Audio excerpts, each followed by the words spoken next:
Welcome to Energy is Currency podcast hosted by myself, Alexis Williams, MBA, your favorite business consultant, hair loss practitioner, trap yogi. I am all things to all people. This isn't new.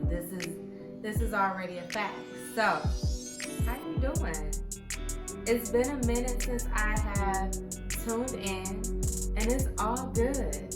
So the question on everybody's minds, word on the street is, where has Lexi been?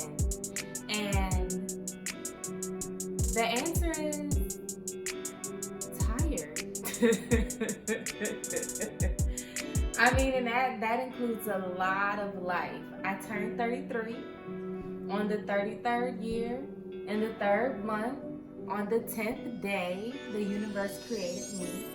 And this is my Jesus year. And if this is my Jesus year, trust that I am following the story of Jesus and the table flippers. So I'm not your regular turn the other cheek Jesus. I'm the flip the money changing table over Jesus, and I'm grateful for that. So amen.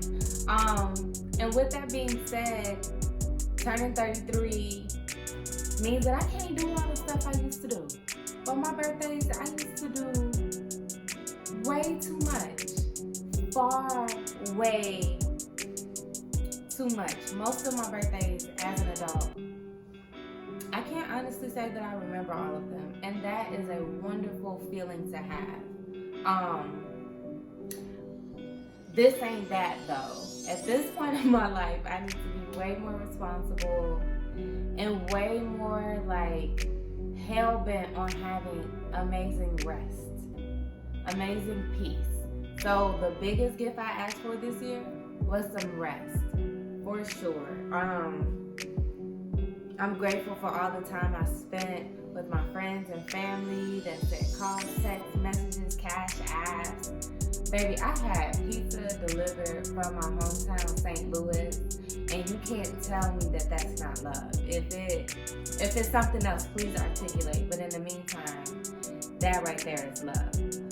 So, I wanted to just take time to myself and rest, recharge, refine my focus, and get ready to take off again. And that just required that first little moment of rest. So that's what I did, and I enjoyed it, and I'm hella grateful that y'all were patient with me.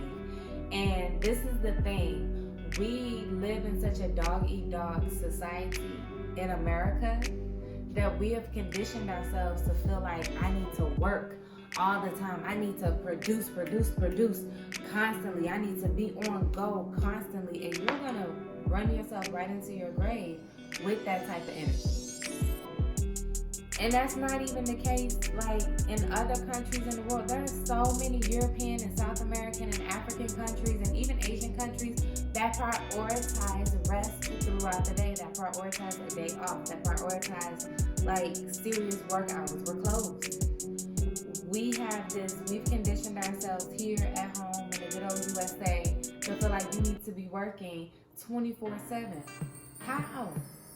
How are you your best when you're not even functioning at 100%? How are you producing your best if you're not operating at your best? So the best way to manage that is to turn the switch off and turn the switch back on. And in human times, that means go to sleep. Take a day off. Discontinue use for a little bit. Let the heat cool off. Let it cool down. Okay? However you want to apply that. Enjoy your rest. And don't get me wrong, I am very intentional about my rest. I have no choice but to be. As an entrepreneur, it's not like I had just 18 days off consecutively. I still had obligations to manage, but I knew that I needed to manage my exertion, and I needed to capitalize and take as much rest as I possibly could. And I'm grateful that I did. I'm grateful that I prioritized myself. But while I was resting, I was still busy. My mind was still racing. And I was going over all 33 years of my life, being a cool ass kid to being an awkward teenager, my 20s and how dope they've been the first 3 years of my 30s, and how much I've accomplished and overcome, and I'm confident in my peace, my stability. I'm not gonna spend all day bragging about myself, but if you are in your 30s and you feel that measure of peace that I'm feeling, you know what that is about. So sit on that. And while I was resting, I needed to, one, recharge my social media, because spending birthdays is a lot of social energy. It's a lot of phone call answering and, hey, thank you, love you, appreciate you. It's a lot of that, and I'm grateful for it, and I'm sincere with it. But I also need time to be quiet afterwards too, just to be quiet. And while I was quiet, I was really doing my inventory on myself and my business, like I said. And I was looking for different areas that I needed to go over, like my personal life, my financial life, my professional life, and my time management life. And I had to Marie Kondo myself for a second, figure out, which things I could release and say thank you, and, let that go, and which stuff I needed to grind and put more effort into and invest into and scale and expand. And it was all good. So how can you do that inventory as a company and as a personal, as a person, my bad. So I went through a couple of things, and it starts with setting the foundation and recording your process habits. That means looking at stuff from the top down. That means looking at how much money you spent each week. That means going over your budgets, your bills, your time management. How much time am I wasting on social media? How much time am I watching movies? How much time am I devoting to intentional rest? How much time am I being disciplined about my work? So really going over those things. And it's easy, once you break it down, once you have this foundation, you can see what you're looking at, right? Then you can go over different things, like how you spend your money and manage your expenses as a business. If you see where some discrepancies, create a budget. And create a budget that you can honor. Don't go from ordering $1,000 off Uber Eats to saying you're gonna cook all 30 days each month. Man, that's so unrealistic. Find some balance. Maybe 2 days Uber Eats and 5 days cooking, with some leftovers and some meal prep. You know what I'm saying? Maybe order a meal prep service. I've tried all of them, y'all. Every plate, Butcher Box. I've tried so many. Hello Fresh. I've tried my Blue Apron. It's so many to try out. Look at your budget and where you're wasting your money, and see where you can recreate that, with some good meal prep kits. It's super easy. It's fun. You'll be excited because you get something in the mail and then it's all set up. During 2020 in the quarantine, I was making duck a l'orange. Why? Because of the meal kit and boredom. Okay? So get creative and get disciplined, especially with your expenses. Another thing is, how do you spend your time? Create a schedule. If you know you dilly-dally all morning, set up some time where you can be intentional. If the first thing you do is open your phone and spend time on social media, schedule some posts to go with that. Maybe a couple days out of the week, 2 to 3 days out of the week, that'll help you contribute as much content as you're downloading, as you're digesting, as you're taking in. Because we take in far more nonsense than we need every day. And most of the time, we spend none of that time promoting our business, promoting our efforts, promoting our interests, connecting with people online, expanding our network. The digital age is more about consumption. It's an exchange. So be intentional about what you're putting out and what you're bringing in. And then really get personal about it, right? Figure out, whether this is your business or your personal life, what things do you love to do? If you love to cook, designate more time to cook. If you love movies, designate time for your movies. If you love going out to eat, designate time for it. Honor it. Do it on purpose. And that way you're not making yourself feel guilty when you would much rather go out for cocktails than sit up and do, computer work. And if it's at an appropriate time, because I'm not talking about 9 o'clock in the morning, then honor that. If on Friday night you want a nice cocktail with a friend or two, then schedule it ahead of time. start, okay, maybe you don't have to book plans, like, okay, restaurant plans, but maybe, set aside time in your grocery budget for a nice bottle of wine that you can contribute to your cocktail hour. Whatever, do you. But just be intentional about how you use your time and energy. And for the things that you know you need to do that you've been procrastinating about or being lazy about, one, stop bullshitting. I said it. You need to say it to yourself more often too. Bloop. But take that time and get rid of the emotion that I don't feel like it and replace it with I have to do it. My bank account feels like getting fatter, so I need to do this. Just straight up. That's just what it is. Decide what you love to do and do more of that. Focus in on that, especially professionally, especially in the hair industry. If you have, in the food industry, in any industry that you're in, if you have a menu that's so extensive of all of these services that you offer, you cannot guarantee to me that you love 100% of those services. You don't. Look at your menu, eliminate what doesn't work. I went through my salon space, my clinical space, and I looked at things that I was promoting that I wasn't using. I had makeup at my salon, and I haven't done makeup services at the salon in years because I'm focusing in on hair loss. So what did I do? I took that makeup home. What was still, good use and like ready to still be played with, I organized for myself because I do enjoy it, and I can focus more on my space when I'm at work. Flat out. Another thing I did, I know I love me a nice cup of tea in the morning. So what did I do? So I love my cup of tea in the morning, true. But I'm taking myself to Dunkin' Donuts, to Starbucks, to Waffle House, to all of these places just to get food. Just this cup of tea, and a breakfast sandwich, and I'm wasting so much money. So I put that into my grocery bill. Okay, cool. I know I want to get me, some breakfast stuff, so I set it up. And then in my clinic, I set up a whole coffee space. It's so cute. Oh my goodness. I cannot wait for you guys to come to HQ Hair Clinic. Oh my God. But at HQ, I set up a whole tea, coffee, sugar, creamer, honey, whole setup to where I can just enjoy that without spending $5, $6, $7, $25, $35 a week just on tea. Bloop. I'm doing more of what I love, and I'm saving money at the same time. Find ways and be creative. How can we combine some of our goals and eliminate waste at the same time? Create efficiency in your business. And on the flip side, I figured out all the things I love to do. What do I hate to do? I hate to waste money. Even though I do, I still hate to waste it. I still have an attitude. So what am I going to do differently? Manage my money a little more. What's another thing? Some people hate cleaning their house. Personally, I love it. In my podcast, I love a good house clean. Honey to some Chardonnay, the smell of bleach, clean floors, fresh laundry. Ooh, it just does it for me. There are people who get nauseous at the thought of cleaning their own house, and that's fine.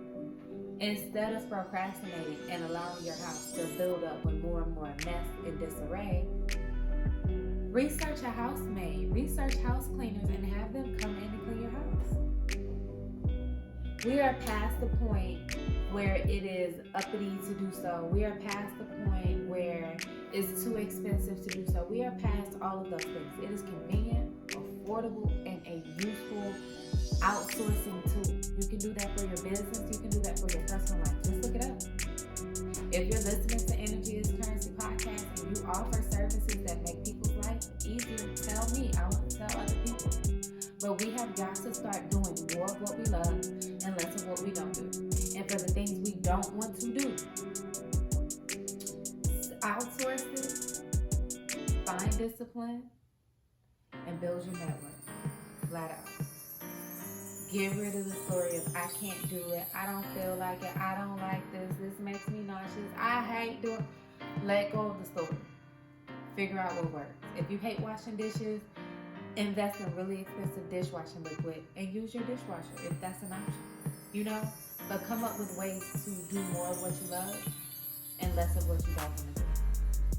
So, and that can be in your business. Truth be told, there are some businesses that hate social media. Mine is not too far away from that group. I am learning to love content, learning to build content, learning to expand on my content every single day so that I can build that emotion for it. But truthfully, I would rather somebody else do it.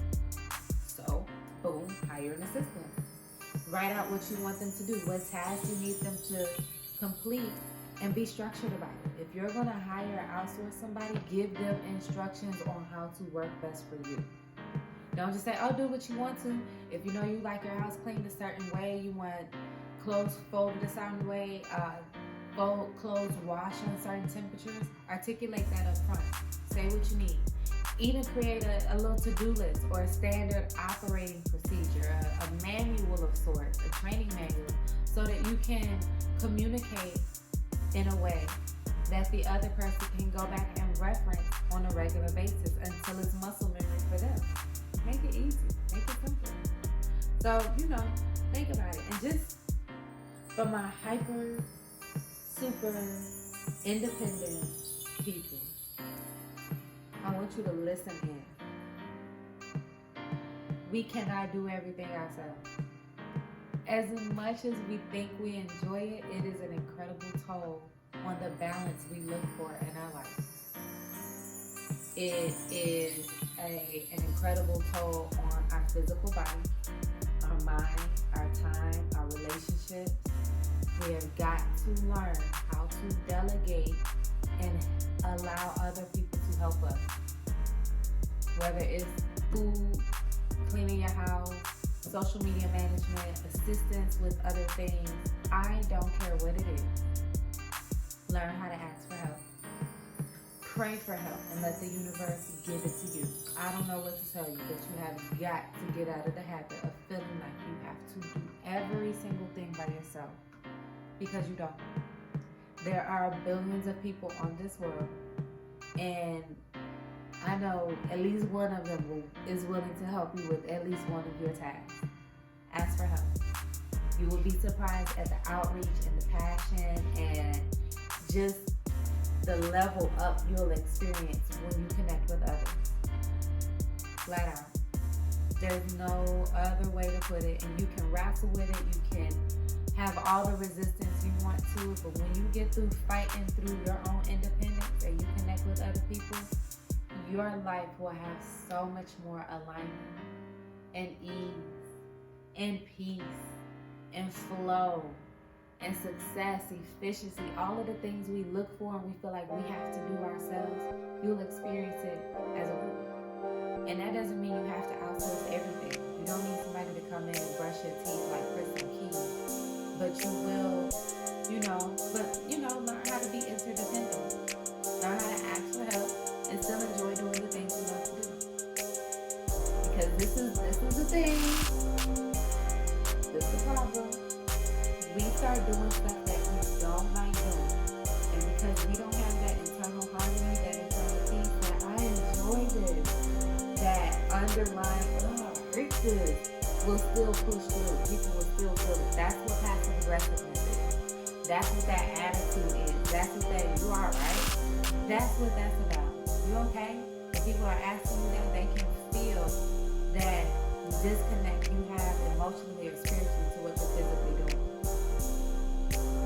And if you don't have to experience that, why would you? I encourage you to create more harmony within yourself by asking for help and honoring your boundaries. If it's something you just absolutely ain't gonna do, especially professionally, if it is something that you absolutely don't want to do, the money cannot ever be worth you doing something you don't want to do. Because your internal harmony, the way you gonna act when you get there, will make the money not feel like it's worth it. It's been so many times where, as a business owner, as a stylist, I have undercut myself or thrown out the first price or try to upcharge so that the client doesn't want the service. And every single one of those examples I mentioned backfired. Why? Because I never wanted to do it in the first place. Flat out. And once I stopped doing that, it made space for me to do all the things that I love. I would even do that type of inventory with your friends, your family, your clientele, your customers, your employees, your business partner. If you are actively participating in chaos and dysfunction in an arrangement that you are not happy with, figure out a way to release that mess. The reason why is you are holding yourself back because you will not align with what your purpose is. If you know this ain't working, the more time you spend in that energy, the less work you are ultimately going to get done over your lifetime. And that doesn't mean that the lesson isn't necessary, that the experience isn't supposed to happen. But the more time you stay uncomfortable within it, the further away from your passion you get, the further away from your purpose you get, the further away from your profits you get. And that's just what it is. So I encourage you to do that type of inventory with all of your relationships. Check your codependency. How are you still continuing to participate in a relationship that doesn't feel interdependent or at least independent? So do the inventory. Sit with yourself. Pray on it. Send it to the universe. If you need to do spells and write it down 33 times a day for 3 days in a row, do it. But do what is going to create alignment for you. Do the research. Connect with the people that you need to connect with. But I promise you, staying in discomfort breeds nothing more than utter discomfort. And you deserve better than that. So, that's all I got. I'm back on the scene. Listen, if Lil Duval can go missing for who knows how long, y'all can give me 2 weeks off social media. Alright? And it's gonna be okay. So catch up on this episode, all the other episodes of Energy is Currency podcast on YouTube. You can stream it online on SoundCloud, Spotify, Google Play, Apple Podcasts, Stitcher, Anchor, Breaker. There's so many podcasts available to just find me at. I'm wherever you want me to be, honey. And check this. Remember, your energy is currency. You can learn more about business consulting and other support resources at www.blushbizonline.com. And find me nba.lexi.show on Instagram whenever you need anything. I loved reconnecting with you. I'm glad to be back in the saddle and giddy up. And let's get to this money. Let's get to this bag. And I'll catch you next episode where I teach you how to mind your business personally and professionally. Have a good day, y'all. Bye-bye.